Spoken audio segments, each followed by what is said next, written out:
किसान भाइयों नमस्कार। आशा करता हूँ कि आप स्वस्थ होंगे। आज हम इस वीडियो में आपको 3 उन्नतशील गेहूं की वैरायटियों के बारे में जानकारी देंगे, जो कि यह गेहूं की तीनों ही किस्में नंबर 1 हैं। इनमें से किसी भी एक वैरायटी की आप बुआई करते हैं तो बहुत ही शानदार पैदावार ले सकते हैं। इन तीनों गेहूं की किस्मों के बारे में आपको संपूर्ण जानकारी दी जाएगी और इस वीडियो के अंत में आपको ऐसे 2 कार्य बताऊंगा। अगर वो सही समय पर आप सही तरीके से करते हैं तो आप रिकॉर्ड तोड़ पैदावार ले सकते हैं। जो किसान भाई इस चैनल पर पहली बार आए हैं वो इस चैनल को सब्सक्राइब कर लें, लाइक और शेयर भी करें। किसान भाइयों, नंबर 3 पर जो हमने गेहूं की वैरायटी रखी है वो है BBW 222। किसान भाइयों, वैसे तो बहुत सी वैरायटियां नई मार्केट में आ चुकी हैं, लेकिन यह वैरायटी किसान भाइयों काफ़ी दिनों से किसान भाइयों की पहली पसंद बनी हुई है। अगर आप इस वैरायटी की बात करें तो इसे अगेती में नवंबर के शुरू में ही लगा देना चाहिए। इसके पौधे की हाइट की बात करें किसान भाइयों तो 100 से 103 सेंटीमीटर तक इसका पौधा हाइट ले लेता है और इसका तना भी बहुत मजबूत होता है, जिसके कारण यह गिरता भी नहीं है। इसकी पकने की अवधि की बात करें तो यह 140 से 145 दिन में पककर तैयार हो जाता है। अगर किसान भाइयों इसकी प्रतिरोधक क्षमता की बात करें तो इसमें पीला रतवा और भूरा रतवा के प्रति सहनशील रखा गया है। यह वैरायटी 4 से 6 सिंचाई में पककर तैयार हो जाएगी। इससे सही तरीके से आप अगर देखभाल करते हैं किसान भाइयों तो 70 से 75 क्विंटल प्रति हेक्टेयर तक इसकी पैदावार निकाल सकते हैं। किसान भाइयों, नंबर 2 पर जो हमने वैरायटी रखी है वो है श्रीराम सुपर 303। किसान भाइयों, यह वैरायटी बहुत अच्छी वैरायटी है। किसान भाइयों की यह पहली पसंद है। किसान भाई इस वैरायटी का बहुत अच्छे तरीके से उपयोग कर रहे हैं और पैदावार ले रहे हैं।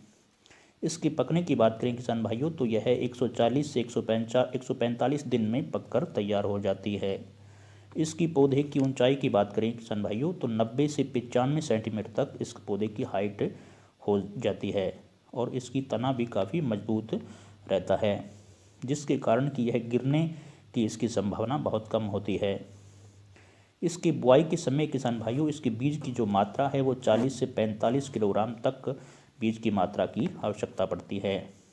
सिंचाई की बात करें किसान भाइयों तो 4 से 5 सिंचाई में यह वैरायटी पककर तैयार हो जाती है। यदि प्रतिरोधक क्षमता की बात करें किसान भाइयों तो यह पीला रतवा और पत्ती धब्बा जैसी बीमारियों के प्रति सहनशील रखा गया है। इसकी बालियां काफ़ी लंबी होती हैं, दाना चमकदार और वजनदार होता है। किसान भाइयों, यह वैरायटी अगर सही तरीके से देखभाल कर लगाई जाए तो 70 से 80 क्विंटल प्रति हेक्टेयर तक पैदावार दे सकती है।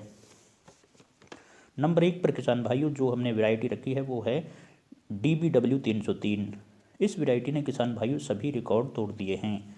बुआई के समय किसान भाइयों इसकी जो बुआई है वो 15 नवंबर तक कर सकते हैं। 15 नवंबर के बाद किसान भाइयों इसकी बुआई पाचक हो जाती है। इसकी अगर बीज की मात्रा की बात करें तो 40 किलोग्राम प्रति एकड़ के हिसाब से इसकी मात्रा लेनी होगी। पौधे की ऊंचाई हाइट की बात करें तो 100 से 102 सेंटीमीटर तक इसकी हाइट किसान भाइयों हो सकती है। यह वैरायटी 150 से 155 दिन में पककर तैयार हो जाती है। रोग और प्रतिरोधक क्षमता की बात करें तो येलो रेस्ट और ब्राउन रेस्ट के प्रति सहनशील बनाया गया है। किसान भाइयों, इस वैरायटी में बहुत ही कम मात्रा में रोग आते हैं। तो कुछ इसकी खास बात करें किसान भाइयों तो इसका दाना बोल्ड, चमकदार और वजनदार होता है। इस कारण किसान भाइयों यह वैरायटी किसानों की पहली पसंद बनी हुई है। इस वैरायटी ने सभी रिकॉर्ड किसान भाइयों तोड़ दिए हैं पिछले सीज़न के। तो किसान भाइयों इसकी एवरेज की पैदावार की बात करें तो यह 80 से 90 क्विंटल प्रति हेक्टेयर तक इसकी पैदावार हो सकती है। अगर सही तरीके से किसान भाई इसकी मेहनत के साथ, देख रेख के साथ अगर इसकी पैदावार लेते हैं तो काफ़ी अच्छी पैदावार किसान भाइयों ये किस्म देती है। किसान भाइयों, आपको मैंने तीनों वैरायटियों के बारे में बताया है। आप किसी भी तीनों में से एक वैरायटी को लगा करके अच्छी पैदावार ले सकते हैं। किसान भाइयों, आखिर में मैं जो 2 कार्य आपको बता रहा हूँ वो ये हैं कि आप तो एक बुआई समय के अनुसार करें, लेट ना करें और सही उर्वरक खाद का प्रयोग करें। और किसान भाइयों 5 नवंबर से लेकर के 25 नवंबर के बीच में सभी किसी किस्मों को भी अगर बुआई करते हैं तो वो 5 नवंबर से 25 नवंबर के बीच आप बुआई कर सकते हैं।